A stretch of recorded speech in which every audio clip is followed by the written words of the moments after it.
Individual ججز کے معاملات میں ایگزیکٹو ایجنسیز نے انٹرفیئر کیا ہے تو ان کے معاملات میں سپریم کورٹ نے کیا کیا ہے. لیکن جب 75% آف دا ہائی کورٹ وچ از 6 ججز آف دی اسلام آباد ہائی کورٹ اس قسم کی کمپلین کریں تو سپریم کورٹ اس کو کس طریقے سے آگے لے کے چلے گا یہ تو میرے خیال میں سپریم کورٹ خود بھی ڈسکور کرے گا ڈیورنگ دا پروسیڈنگز. لیکن میری نظر میں اس کو آگے لے جانے کے 2 طریقے ہو سکتے ہیں. پہلا طریقہ یہ ہو سکتا ہے کہ آپ پیچھے دیکھیں اور اس چیز پہ کانسنٹریٹ کریں کہ یہ جو ایلیگیشنز لگائی ہیں ان کی پروب ہو اور اگر جن کے خلاف لگائی ہیں ان کو آئیڈینٹیفائی کر لیا جائے تو ان کی اکاؤنٹیبلٹی ہو. ایک یہ طریقہ ہے. دوسرا طریقہ یہ ہے کہ آپ آگے دیکھیں اور میرے خیال میں یہی اسلام آباد ہائی کورٹ کے ججز نے کہا ہے. جیسے میں نے آپ کے پچھلے پروگرام میں کہا تھا کہ لوگوں نے اور حکومت نے اس خط کو بالکل غلط پڑھا ہے. اسلام آباد ہائی کورٹ کے ججز نے بالکل کوئی انکوائری کرنے کو نہیں کہا ہے کہ آپ دیکھیں کہ کس نے یہ انٹرفیئرنس یا انٹیمیڈیشن کی ہے اور ان کو سزا دی جائے. ان کی بنیادی ڈیمانڈ یہ ہے جو تصدق جیلانی صاحب نے بھی اپنے لیٹر میں کہا ہے, ان کی بنیادی ڈیمانڈ یہ ہے کہ ایسی انٹرفیئرنس اور انٹیمیڈیشن کو فیوچر میں روکا جائے اور اگر ہو تو ججز کو گائیڈنس دی جائے کہ وہ ان معاملات کو کس طرح ڈیل کریں انڈیویجولی اور کلیکٹیولی. صدیق صاحب میرے خیال میں یہ طریقہ ہوگا جو اس کے لیے اصطلاح استعمال کی تھی انہوں نے کہا تھا جوڈیشل کنونشن بلایا جائے اور اسی لیے اس سے پہلے انہوں نے اس کو مخاطب کیا تھا سپریم جوڈیشل کاؤنسل کو. Judicial convention, supreme judicial council اور گائیڈنس یہ بڑے امپورٹنٹ علامتیں تھیں اس خط کے اندر جو کہ شاید بنیاد ہے کہ وہ مستقبل میں کیا چاہتے ہیں. جی بالکل آپ نے صحیح طرح دیکھیے یہ اسلام آباد ہائی کورٹ کے جو ججز ہیں یہ کوئی اپنی پرسنل جسٹس کے لیے انہوں نے یہ خط نہیں لکھا ہے. انہوں نے اس انسٹیٹیوشن اور judicial independence which is at the heart of a judicial institution اس کے حوالے سے خط لکھا ہے. ان کے ساتھ جو ہوا ہے اس کی ریکٹیفیکیشن یہ آبجیکٹیو نہیں ہے. اس کی آبجیکٹیو یہ ہے کہ بھئی اس معاملے کو روکا جائے اور اگر ہماری جو ایگزیکٹو ایجنسیز ہیں ان کا کوئی غلط خیالات ہے کہ ان کا یہ خیال ہے کہ یہ جو وہ انٹرفیئرنس کر رہے ہیں یہ صحیح طریقہ کار ہے تو ان کو بھی بتایا جائے کہ آپ یہ نہیں کر سکتے.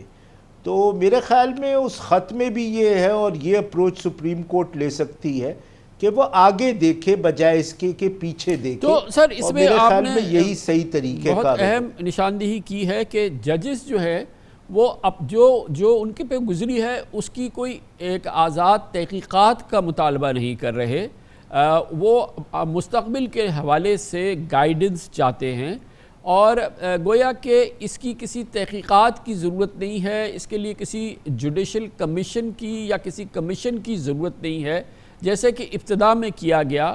اور شاید اس کے ٹی او آرز کی وجہ سے اور اسی وجہ سے کہ جو خط ہے جج صاحبان کا وہ تصدق حسین جیلانی صاحب نے جو اس کو انٹرپریٹ کیا تو انہوں نے کہا کہ اس کی تو تحقیقات کی ضرورت ہی نہیں ہے. گویا کہ جو اعظم نذیر تارڑ صاحب کا اب جو استدلال ہے کہ اس کو اب چاہے یہ جو لارجر بینچ ہے اسے بھی کسی کمیشن کے پاس بھیجنا پڑے گا, کسی ایگزیکٹو کی جے آئی ٹی کے حوالے کرنا پڑے گا.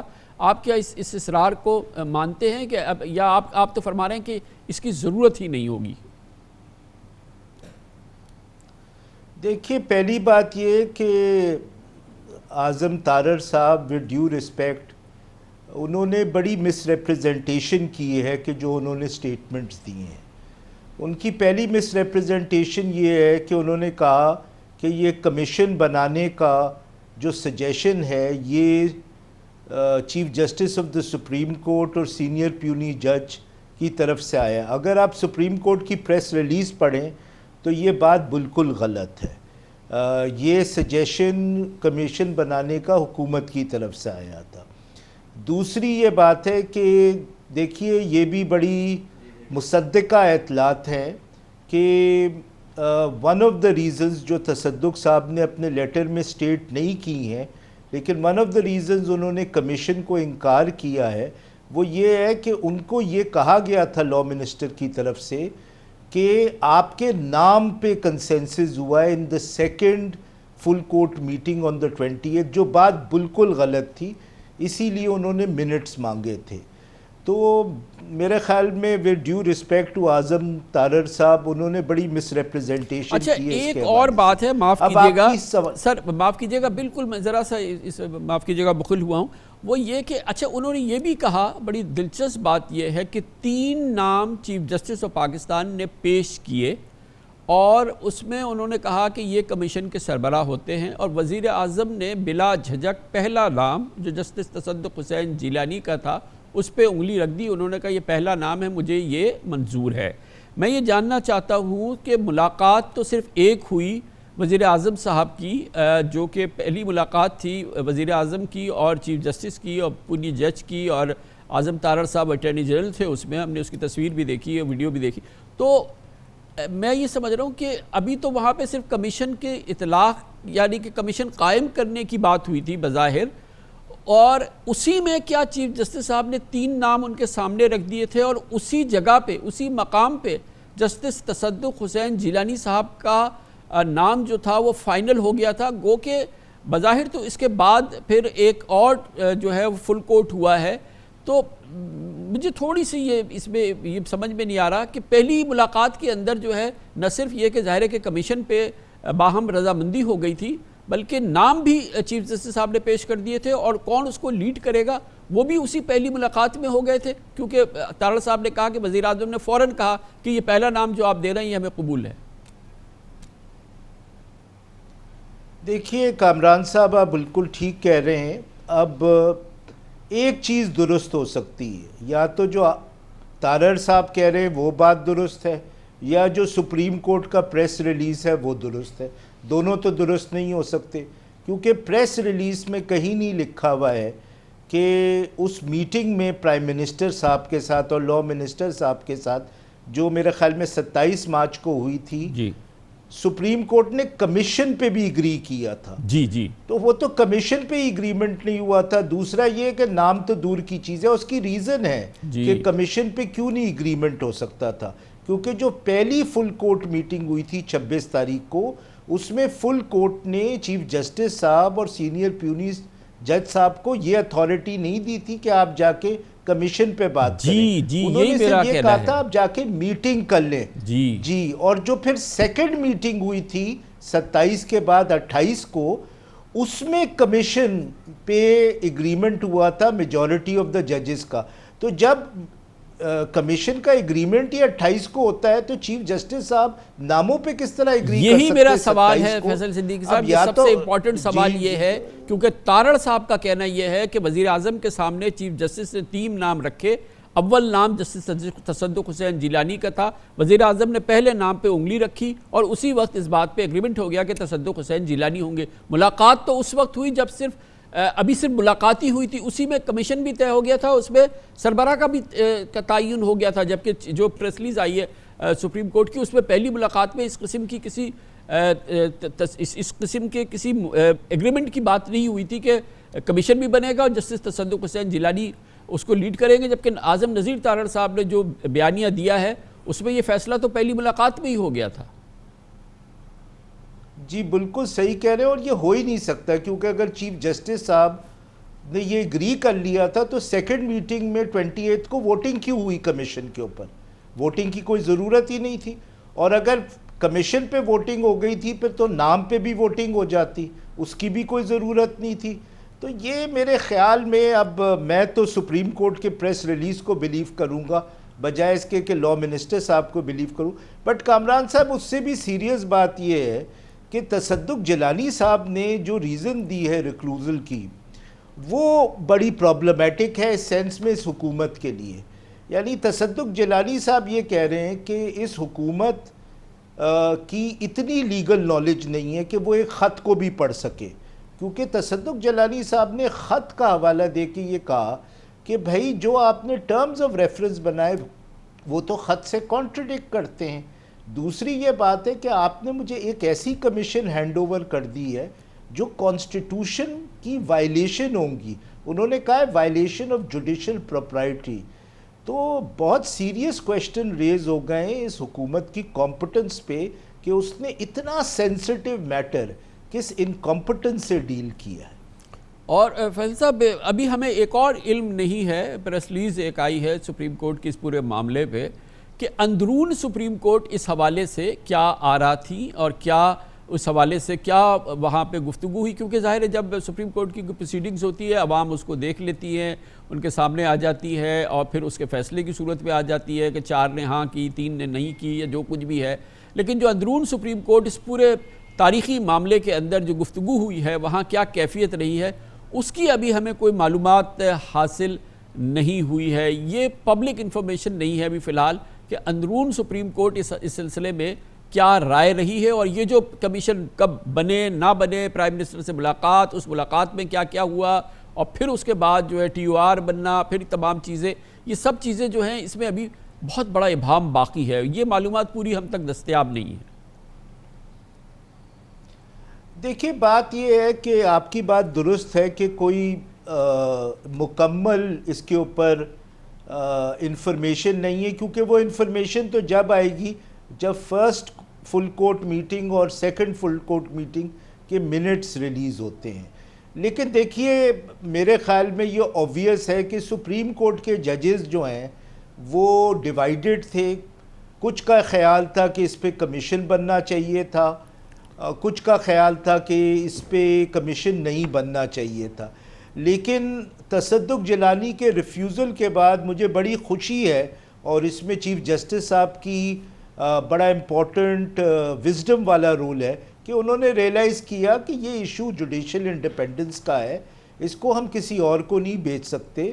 انہوں نے سارے اویلیبل ججز جو اسلام آباد میں موجود تھے، کیونکہ بہت سارے ججز عید کی چھٹیوں کی وجہ سے برانچز میں چلے گئے اور شہروں میں، انہوں نے سب اویلیبل ججز کا ایک بینچ بنا دیا ہے جو بڑے سینئر انڈیپینڈنٹ ججز ہیں.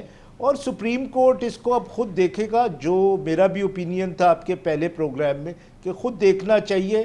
اور اسلام آباد ہائی کورٹ کے ججز بھی یہ کا مطالبہ یہ تھا کہ سپریم کورٹ دیکھے. اب وہ ایک ڈیبیٹ ہے کہ سپریم کورٹ 184(3) میں دیکھے یا سپریم جوڈیشل کاؤنسل میں ہو، بٹ مین چیز یہ ہے کہ اس کو سپریم کورٹ کو خود دیکھنا چاہیے. اور ایک بہت میرے خیال میں اچھا کنکلوژن ہونے کی طرف جا رہا ہے، اور اس پہ جو ریئل میس اپ ہے وہ تو حکومت کی طرف سے. بہت بہت شکریہ. آپ کے منہ میں گھی شکر. کوئی اچھا کنکلوژن ہو جائے، فارورڈ لکنگ کنکلوژن ہو جائے، سب کی تسلی ہو جائے، کیونکہ بہت اہم موضوع ہے. کمرشل بریک اس کے بعد ذکر کریں گے. ایک اور بہت اہم موضوع ہے، سینٹ کے الیکشن ہو رہے ہیں پاکستان میں. جس انداز کے قومی الیکشن ہوئے اسی انداز کے سینٹ الیکشن ہیں. متعدد سینیٹرز ایسے ہیں جن کی کوئی سیاسی وابستگی نہیں ہے، مگر کہیں نون لیگ، کہیں پیپلز پارٹی، کہیں MQM پرزور انداز سے ان کینڈیڈیٹس کو ووٹ دے رہی جن کا ان کی سیاسی جماعت سے کوئی تعلق نہیں ہے. بہت ہی دلچسپ صورتحال ہے. اس پر نگاہ ڈالتے ہیں چھوٹے سے وقفے کے بعد. پاکستان میں جمہوریت مختلف المیوں سے لبریز ہے اور سینٹ کے الیکشن پر ہاؤس ٹریڈنگ ہونا یا خرید و فروخت کے الزامات لازم و ملزوم ہیں.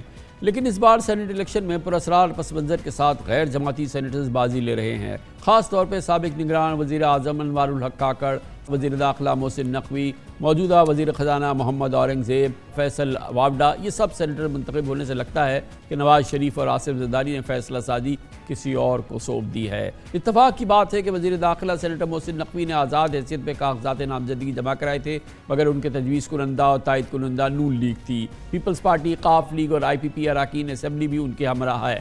بالکل اسی طرح فیصل واوڈا سندھ سے پیپلز پارٹی اور MQM کی حمایت سے سینیٹر منتخب ہوئے ہیں. اور بڑی دلچسپ بات ہے کہ اگر پیپلز پارٹی اور MQM میں کہیں اشتراک ہے تو وہ صرف فیصل واوڈا کے نام پر. اسی طرح بلوچستان میں پیپلز پارٹی کی حمایت سے ANP کے ایمل ولی خان کو بلا مقابلہ سینیٹر منتخب کرا دیا گیا ہے.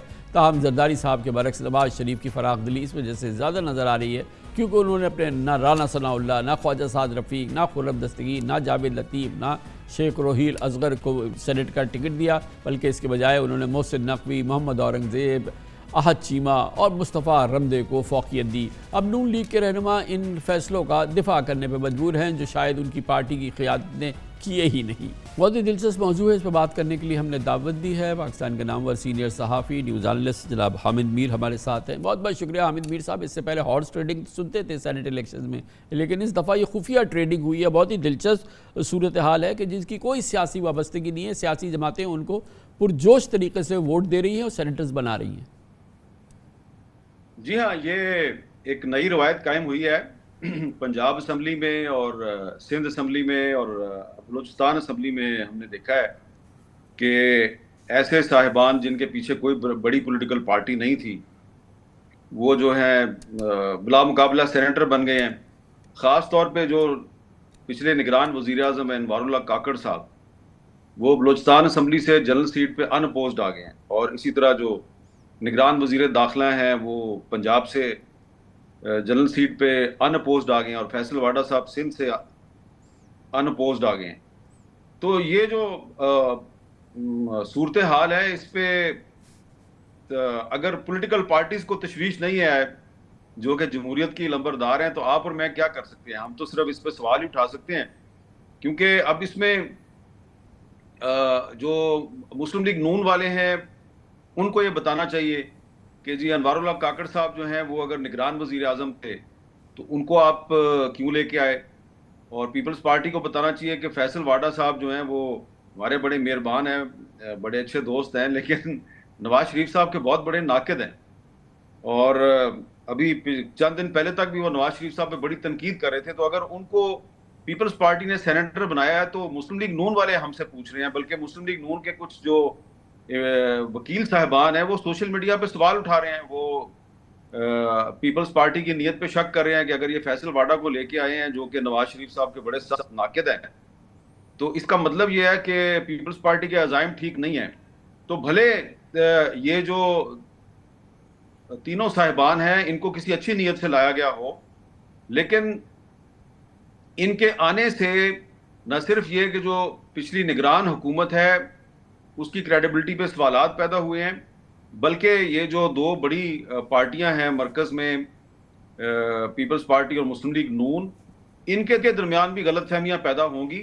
اور ابھی آپ نے مجھ سے سوال پوچھا، میں اس کا سیدھا سادہ تھا جواب دے رہا ہوں، لیکن کامران صاحب میرا یہ جواب مجھے پتہ ہے بہت سے لوگوں کو پسند نہیں آ رہا، لیکن دیکھیں اس میں امپورٹنٹ بات یہ ہے کہ چلے یہ ہم تو ایسا اسیوم کر رہے ہیں جیسے کہ خوشی خوشی نواز شریف صاحب نے محسن نقوی کو سپورٹ کرنے کا فیصلہ کیا ہے، آصف زرداری نے جو ہے وہ فیصل واڈا کو سپورٹ کرنے کا فیصلہ کیا ہے، بلوچستان والوں نے انوار اللہ کاکڑ کو سپورٹ کرنے کا خوشی خوشی فیصلہ کیا ہے، بڑی سوچ سمجھ کی ہے، یا یہ کہ ان کے پاس کوئی آپشن نہیں تھا، بس ان کو پتہ تھا کہ ہمیں ان کو ووٹ دینا ہے، ان کو کامیاب بنانا ہے، ان کی یہ ذمہ داری تھی، ان کو یہ ٹاسک تھا، انہوں نے صرف اس پہ عمل درآمد کیا ہے۔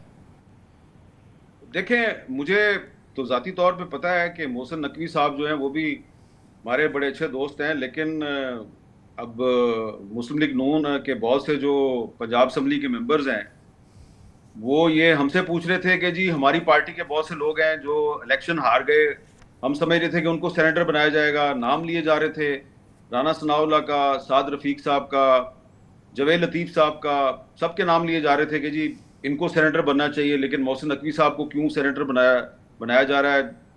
تو کیا وہ ان کو سینیٹر بنانا ضروری ہے؟ اگر انہوں نے انٹیریئر منسٹری چلانی ہے تو وہ ایڈوائزر کے طور پہ بھی چلا سکتے ہیں۔ تو سچی بات تو یہ ہے کہ مسلم لیگ نون میں بہت سے لوگ جنہوں نے ان کو ووٹ دیا ہے انہوں نے پارٹی کے حکم پہ ووٹ دیا ہے، خوشی سے ووٹ نہیں دیا، اور یقیناً محسن نقوی صاحب کو بھی اس کا پتہ ہوگا۔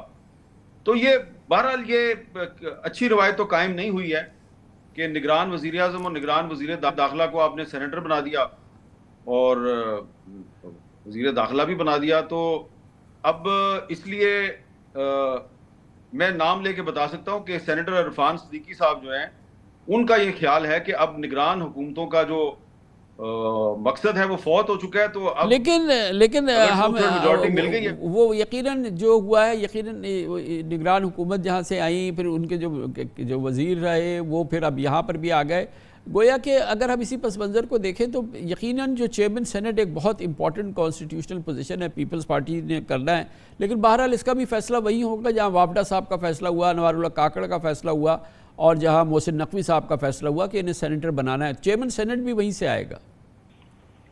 میری اطلاع کے مطابق پیپلز پارٹی کو کہا گیا تھا کہ آپ انوار اللہ کاکڑ صاحب کو چیئرمین سینٹ بنائیں، تو انہوں نے اس سے ایگری نہیں کیا، اور اس سلسلے میں بات چیت ان سے چل رہی تھی، اور آخری اطلاع تک تو پیپلز پارٹی نے ایگری نہیں کیا تھا۔ پیپلز پارٹی جو ہے وہ چاہ رہی تھی کہ ان کا اپنا چیئرمین سینٹ لایا جائے، اور اس حوالے سے ان کے اپنے پارٹی کے 2-3 نام جو ہیں وہ بھی زیر گردش ہیں۔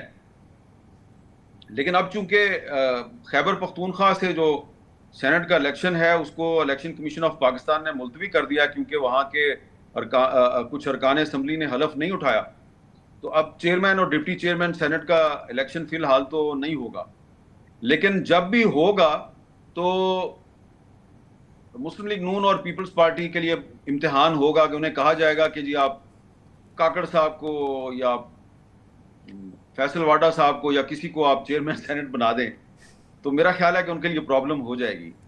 تو اس لیے یہ جو لوگ ہیں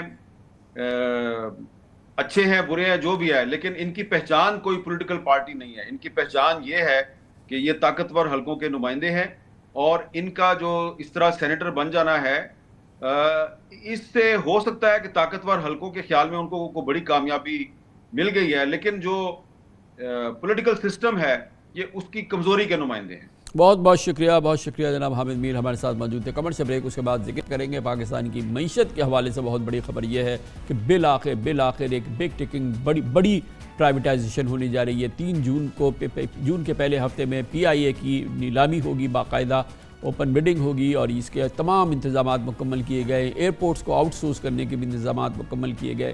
یہ بہت ہی پازیٹیو، بہت ہی اچھی بڑی ڈیولپمنٹ ہے نجکاری کے حوالے سے، IMF کے ساتھ ہمارے تعلقات کو بہتر رکھنے کے حوالے سے، اور ہر لحاظ سے پاکستان کی موجودہ صورتحال میں اس کی اہمیت یہ سب تمام چیزوں سے زیادہ ہے۔ اس کی تفصیل سے بات کرتے ہیں چھوٹے سے وقفے کے بعد۔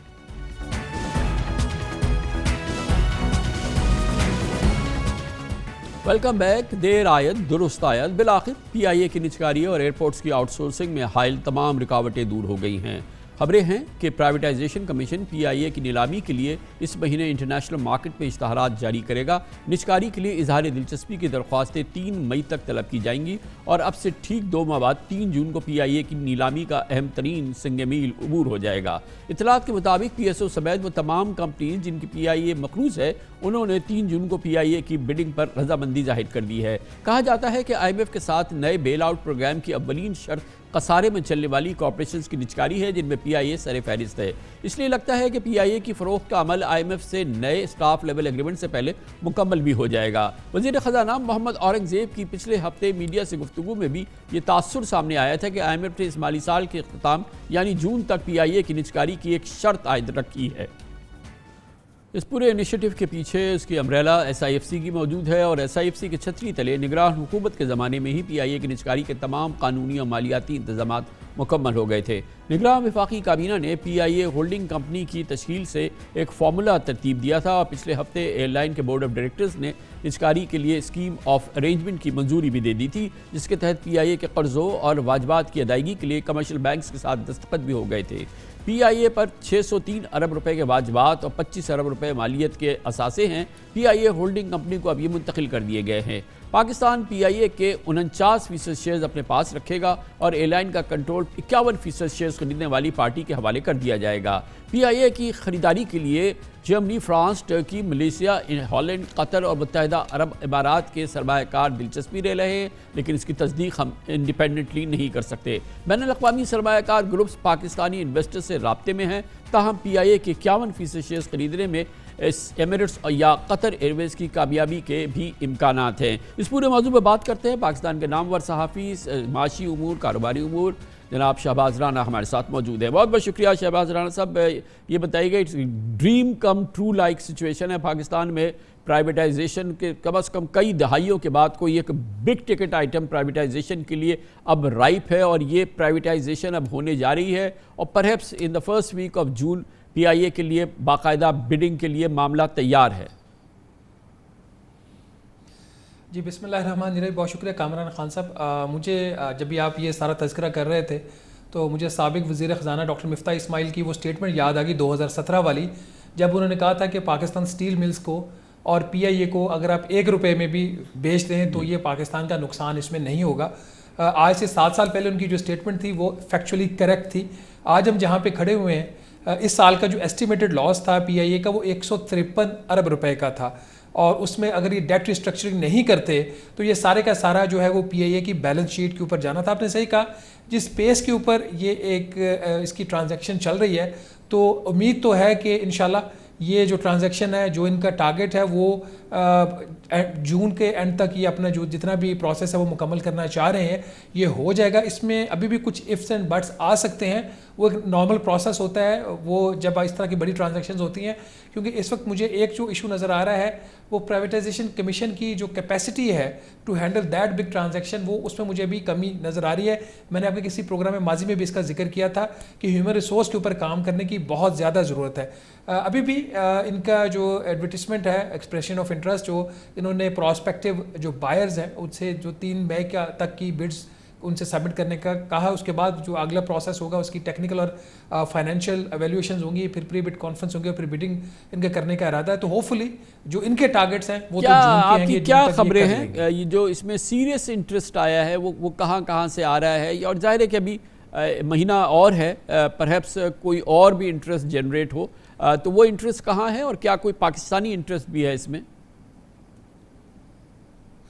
دیکھیے اس پہ حتمی طور پر کوئی بات کرنا مشکل ہے. اگر تو گلف سے کوئی انٹرسٹ ہوتا تو یہ جو پرائیویٹائزیشن آرڈیننس کے تحت حکومت ایک نیلامی کے ذریعے اس کو بیچنا چاہ رہی ہے تو پھر شاید یہ والا راستہ حکومت نہ لیتی, پھر گورنمنٹ ٹو گورنمنٹ کا جو ٹرانزیکشن ایکٹ ہے اس کا راستہ لیا جاتا. تو یہ آپ یہ کمپیٹیٹو پروسیس میں جانا چاہ رہے ہیں, اس کا مطلب یہ اوپن ٹو آل ہے.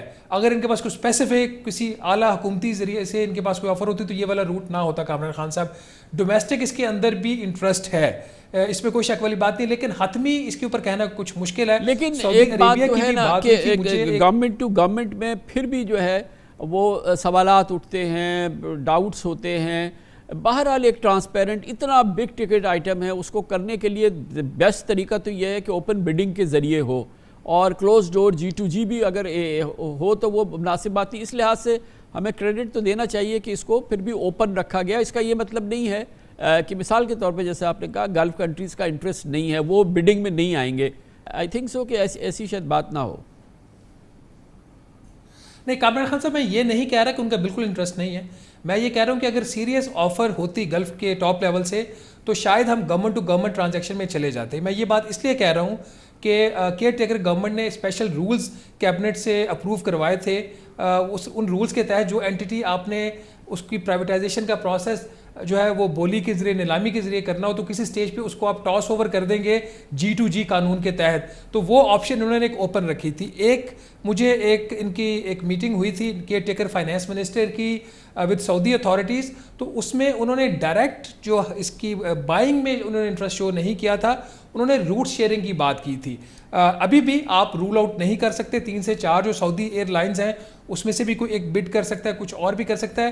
اس میں اصل ایشو جو چیزیں ہوں گی, ابھی تو آپ کو لگے گا کہ انیشیلی کچھ انویسٹر جو اپنے انٹرسٹ شو کر رہے ہیں, جب وہ بیٹھ کے اس کی ڈیو ڈیلیجنس کریں گے, خاص طور پر جو ایک ملازمین کا سٹیٹس ہے ان کا سٹیٹس کیا ہوگا, کتنے ملازمین, اب یہ جو اسکیم آف ارینجمنٹ کی آپ نے ذکر فرمایا ہے اس میں تو یہ بات طے ہے کہ جو کور امپلائیز ہیں وہ PIACL میں ہی رہیں گے جو بیچی جائے گی, اور جو باقی جو پینشنرز ہیں وہ دوسری سائڈ پہ چلے جائیں گے. کیا جو امپلائر ہے یا نیا جو انویسٹر ہوگا اس کے پاس اتھارٹی ہوگی کہ وہ 1 سال تک امپلائیز کو رکھ سکتا ہے یا 3 سال تک رکھ سکتا ہے, اس کے بعد وہ فائر کر سکتا ہے, یہ والی جو چیزیں. اور پھر خاص طور پر اس میں چیز ایک اور جو دیکھنے والی ہوگی خان صاحب کہ اگلے 3 سال میں اس کو کتنی انویسٹمنٹ کرنی ہے اس ایئر لائن میں، کیونکہ آپ کو پتہ ہے کہ اس وقت ہارڈلی ان کے 15 جو جہاز ہیں وہ آپریشنل ہیں، 97 انٹرنیشنل روٹس جو ہیں وہ اویلیبل ہیں ان کے پاس، لیکن وہ سروس اس لیے نہیں ہو رہی کہ جہاز نہیں ہے. تو اس کی جو اصل جو PIA کی خان صاحب ویلیو ہے اس کے 97 انٹرنیشنل روٹس میں، اس کے جہازوں میں نہیں ہے. جی جی جی. اچھا، اب ایک اور امپورٹنٹ آئٹم ہے، رائپ ہے، وہ ہے جو ہم آؤٹ سورس کرنے جا رہے ہیں ایئرپورٹس. یہ بھی ایک بڑا اچھا ایک بہتر آپشن ہے، کیونکہ یہاں پر بھی تباہی ہے حکومت کی نگرانی میں. حکومت سول ایویشن وغیرہ جس طرح سے چلاتے ہیں، کرپشن کا دورہ ہے. یہ کس حد تک کس سٹیج پر ہے یہ جو آؤٹ سورسنگ آف ایئرپورٹس ہے؟ یہ جو PDM کی گورنمنٹ تھی اس کی یہ پوری کوشش تھی کہ اگست 2000 میں PDM 1 کی بات کر رہا ہوں، اگست 2023 میں اس کی آؤٹ سورسنگ کرنا چاہ رہے تھے. وہ پروسیس مکمل نہیں ہوا. آپ کو یاد ہوگا کہ جب اسحاق ڈار صاحب ابھی وزیر خارجہ بنے تو انہوں نے پہلے ہفتے ایک میٹنگ لی تھی ایئرپورٹ آؤٹ سورسنگ کے اوپر.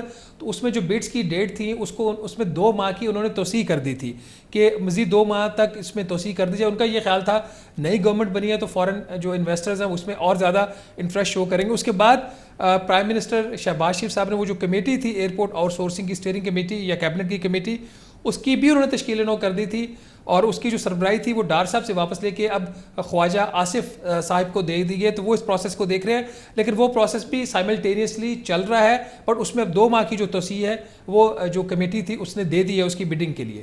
بہت بہت شکریہ، بہت شکریہ. شہباز رانا ہمارے ساتھ موجود تھے. اس کے ساتھ ہی ہمارے آج کے پروگرام کا اختتام ہوتا ہے. کل آپ سے پھر ملاقات ہوگی انشاءاللہ. کل تک کے لیے کامران خان کو اجازت. اللہ حافظ. اللہ سے.